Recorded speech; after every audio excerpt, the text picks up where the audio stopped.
I just love how they've built this car specifically to have fun. What is up, Internet world, and welcome back to Accelerate. I'm Mike, he's Ian, and today we're bringing the Cadillac CT4-V Blackwing.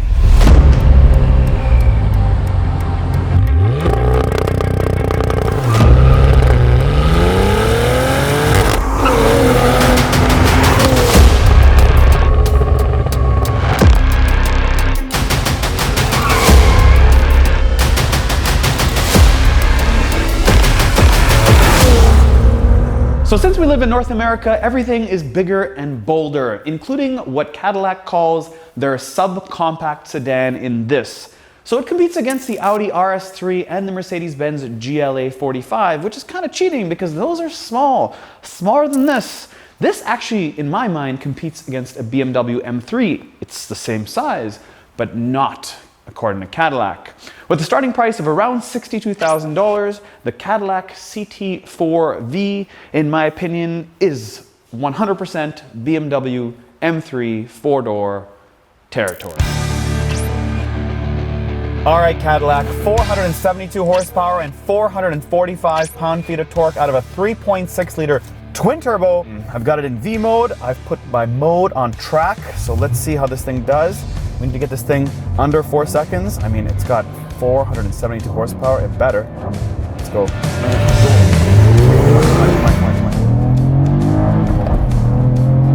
got 4.86. Hey, 4.86. People say that it does a lot better than that. This is what we're gonna do. Okay, we're gonna launch this thing. Performance traction inactive, because I'm in track mode. Maybe there's a different mode I have to go to. Let's try it out. Hit the mode button. Come on. Race 2. Okay. Let's try it this way from the ground and go. There we go. There we go. That's what I'm talking about. That's what I'm talking about. That's what I'm talking about. That's what I'm talking about. 4.21. Still not under 4 seconds, but it's a lot closer to the 4.1 that people are getting. I like that. Just modes. Hit the mode. Track 2. One more time. Oh, yes. Oh, just dump the clutch. This is quick now. 4.17. Oh, baby. Okay, so this is what it's supposed to do. I know it sounds crazy, but Cadillac has built this transmission so that you do not have to take your foot off the gas. Yep, you simply just power slam it, or whatever you want to call it. Look, foot on, not off the gas.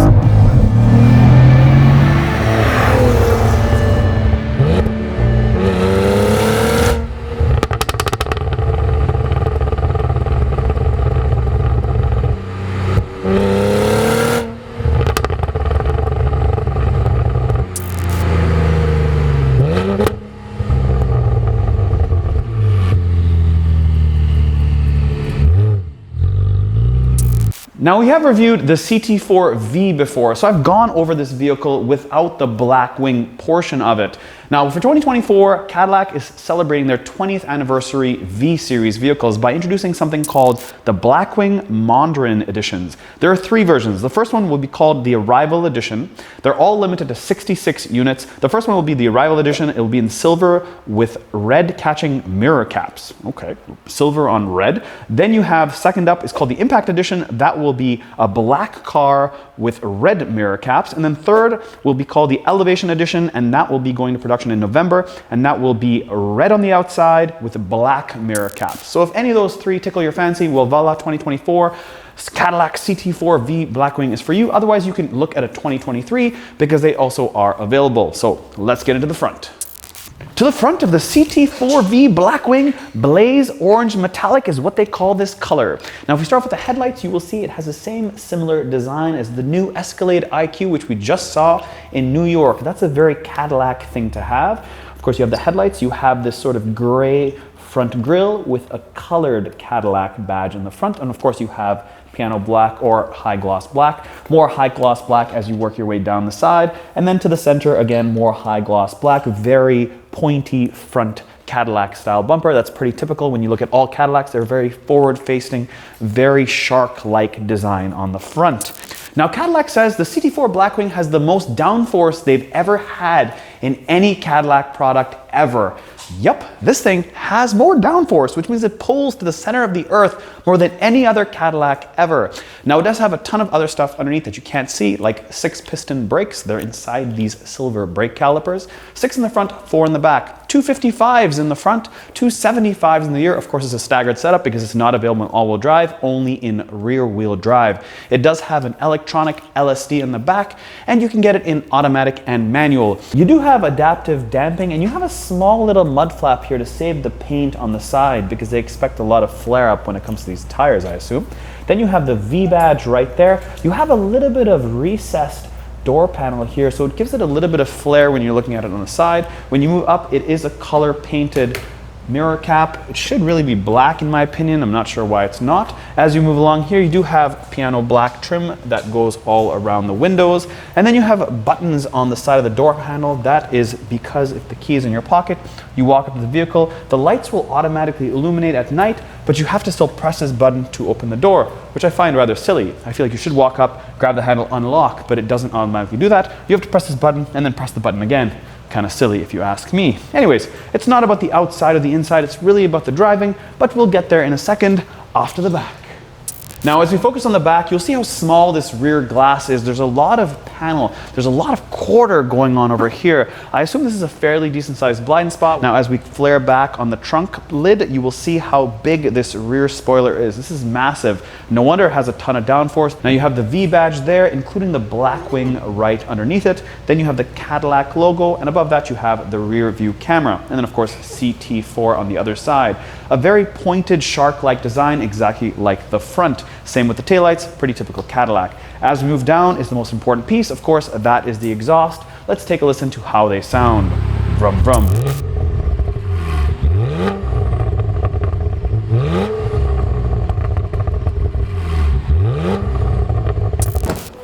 Welcome to the CT4-V Blackwing with regular seats. These are designed for your everyday driver. These are not designed to be sucked in and be stuck where you can't move. These are just your typical GM seats, if I'm being honest. There's nothing fancy about them. Nonetheless, the engine, the transmission, the shifter, and the steering wheel are fancy. So let's get into them. So let's start with the door panel. We will tell you that this has an AKG sound system because this is a Blackwing. Otherwise, you get the Bose if you don't get the Blackwing.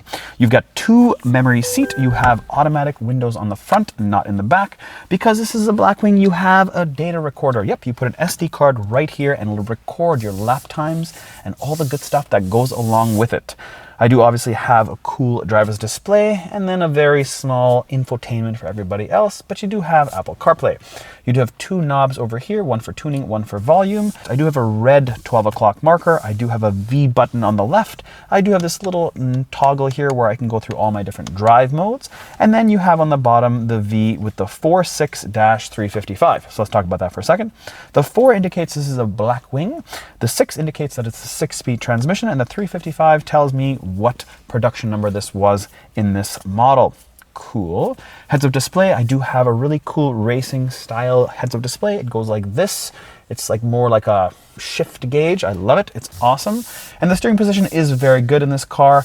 Then you have your traditional GM stuff for your HVAC controls. Then you have heated seats, back and bum. Underneath that, I do have a wireless charger, a lot of carbon fiber, more modes down here, a rev match button, and then my fancy 6-speed transmission, which I absolutely love.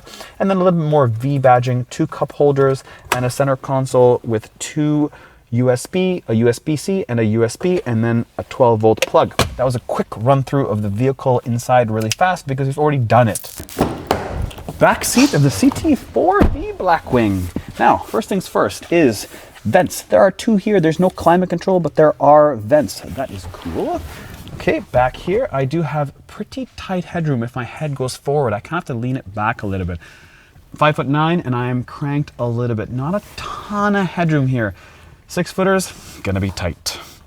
Nonetheless, when I'm back here, I do have 2 pockets to put stuff in. As far as cup holders, I got 2 of them there. These seats fold 60-40 in a very typical German fashion. I just pull this thing down. As a matter of fact, this thing was run on the Nürburgring, so yes, it does have some German influence for those that think this is all domestic.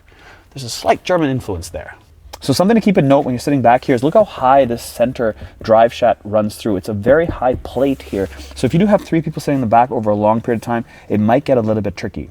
Just being honest. So let's see how much room we have in the trunk of this CT4-V Blackwing. When I hit the button, it doesn't go up all the way. As you can see, I have to put a little bit of pressure to get it up and away. It is not powered, it is manual. Very, very deep trunk. So the depth of it, I usually never measure this, but it's about 9 inches.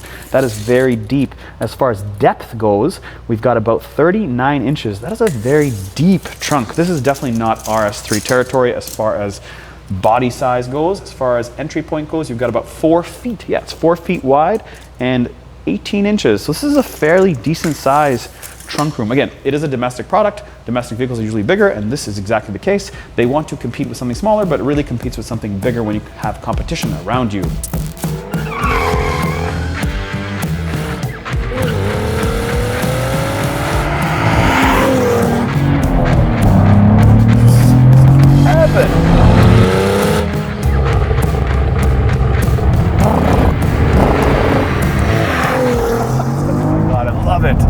Love it. Thank you for having this. So you get a 6-speed transmission manual or a 10-speed automatic. Those are your 2 choices when you buy a CTS-V Blackwing. Whether it's the 4 or the 5, both ways, you can get them in manual or automatic.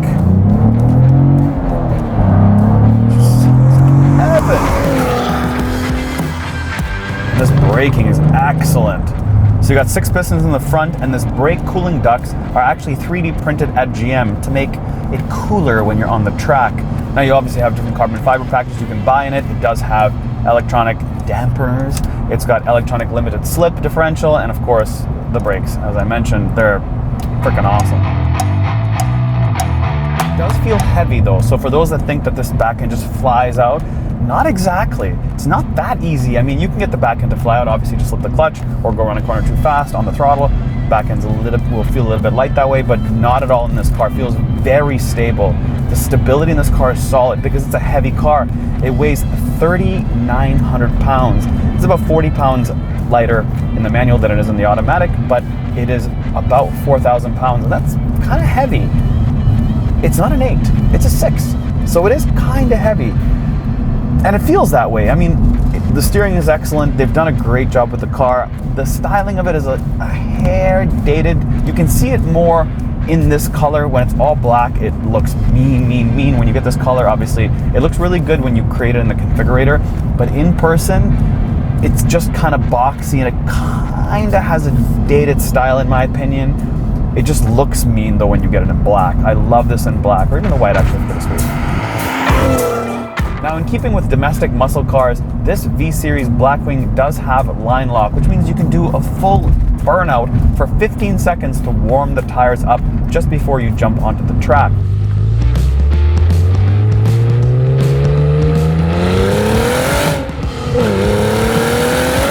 Now, the Blackwing does have a heavy-duty, track-focused differential cooler to keep it cool when you beat this thing on the track. Yep, it is designed for the track. That's what this Cadillac is all about.